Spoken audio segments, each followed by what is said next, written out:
Hello my dear friends, આજે આપણે જોવાના છીએ 19 એપ્રિલથી 25 એપ્રિલ તુલા રાશિવાળા લોકો કે જેમના નામ ર અને ત પરથી શરૂ થાય છે. એમની ફેમિલી લાઈફ, લવ લાઈફ કેવી રહેવાની છે, પ્લીઝ યુનિવર્સ મને જણાવો. હેલ્થ કેવી રહેવાની છે, ફાઇનાન્શિયલ લાઈફ કેવી રહેવાની છે.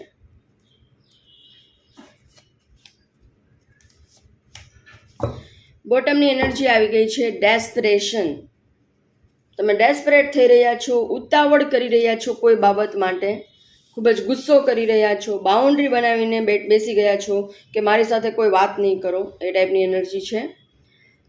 ફેમિલી લાઈફ, લવ લાઈફમાં કોઈની લાઈફમાં, જે લોકો સિંગલ છે એમની લાઈફમાં ન્યૂ પર્સનની એન્ટ્રી થઈ રહી છે, પણ થોડાક બહુ આગળ નહીં વધી જતા. એને થોડોક જે વ્યક્તિ તમારી લાઈફમાં આવી રહી છે એ પેજની એનર્જીમાં છે, મતલબ કે ઇમમેચ્યોર છે, તો થોડોક ટાઈમ લેજો એમને સમજવાનો, પછી આગળ વધજો.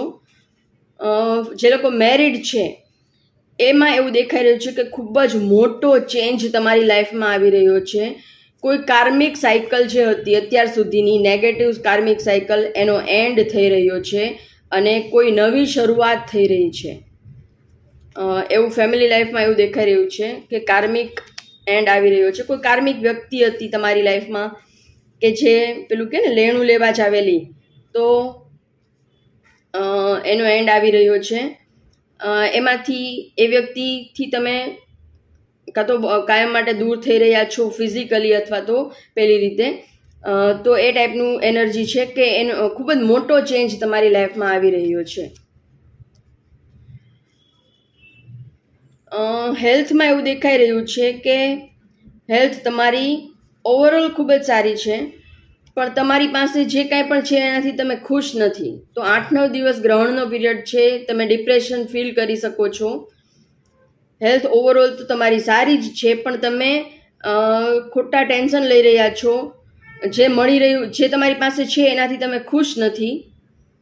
તો ડિવાઇન તમને એવું કહી રહ્યા છે કે આ જે ડિપ્રેશનવાળો પીરિયડ છે એ 8 થી 9 દિવસનો જ છે, એમાંથી જલ્દી બહાર આવી જશો અને તમારી હેલ્થ ખૂબ જ સારી થઈ જશે. તો ચિંતા કરવાની જરૂર નથી, હેલ્થ તમારી સારી જ રહેવાની છે. ફાઇનાન્શિયલ લાઈફમાં એવું દેખાઈ રહ્યું છે કે તમે ક્વીન ઓફ પેન્ટિકલ છો, બધું જ છે તમારી પાસે.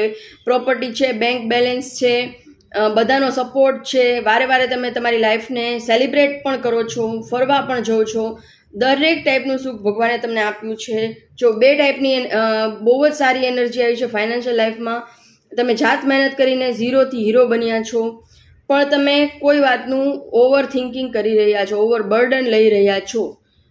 એકચ્યુઅલમાં તમારી ફાઇનાન્શિયલ લાઈફ આવી છે, પણ તમે ઓવર થિંકિંગ કરીને તમારી રાતોની નીંદર તમે જાતે બગાડી રહ્યા છો. તો એવું નહીં કરો. આ ડેસ્પરેશનનું કાર્ડ, ડેસ્પરેટ થઈ રહ્યા છો અને આ ખોટી ચિંતા કરીને નીંદર બગાડી રહ્યા છો. તો એ 2 ટાઈપની એનર્જી તમારામાં આવી છે. પ્લીઝ યુનિવર્સ એમાંથી બહાર નીકળો. પ્લીઝ યુનિવર્સ એક ગાઈડન્સ આપો મારા વ્યુઅર્સ માટે. ગિલ્ટ, કોઈ વાતનું મનમાં ગિલ્ટ છે, અપરાધ ભાવ છે. તમારે એકચ્યુઅલી માફ કરવાની જરૂર છે. કોઈને માફ કરી દો. જે વ્યક્તિએ તમને હર્ટ કર્યા છે એમને માફ કરી દો, અને તમે કોઈને હર્ટ કર્યા છે તો તમે એની માફી માંગી લો. તમે ખૂબ જ અંદરથી તમે મેન્ટલી તમે બરાબર નથી. તમારું મેન્ટલ સ્ટેટ જે છે આમાંથી બહાર નીકળો. આ તમારી હેલ્થ બગાડશે. તો આ એનર્જીમાંથી, ગિલ્ટમાંથી બહાર નીકળો. એ તમારા માટે કોઈને ગાળો દેવાનું મન થતું હોય એવું પણ મને લાગી રહ્યું છે. ખૂબ જ ગુસ્સામાં છો તમે. 3 કાર્ડ એકચ્યુઅલી એવા આવ્યા છે તમારા નેક્સ્ટ વીકમાં. તો આ સિચ્યુએશનમાંથી બહાર નીકળો, નકર એની અસર તમારી હેલ્થ ઉપર થશે. જો તમે મારા વિડીયો સાથે રેઝોનેટ થતા હો, કંઈ ગાઈડન્સ મળતું હોય તો પ્લીઝ મારા વિડીયોને લાઇક કરો, ફેમિલી ફ્રેન્ડ સર્કલમાં શેર કરો મારા વિડીયોને. ચેનલ સબસ્ક્રાઈબ કરવી બિલકુલ ફ્રી હોય છે, તો પ્લીઝ સબસ્ક્રાઈબ કરો. ને તમે કયા સિટીમાંથી મારો વિડીયો જુઓ છો તો એ મને જરૂરથી કમેન્ટ બોક્સમાં લખીને જણાવો. કયા ટોપિક ઉપર તમારે નવો વિડીયો જોવો છે એ પણ મને કમેન્ટ કરો. Thank you so much.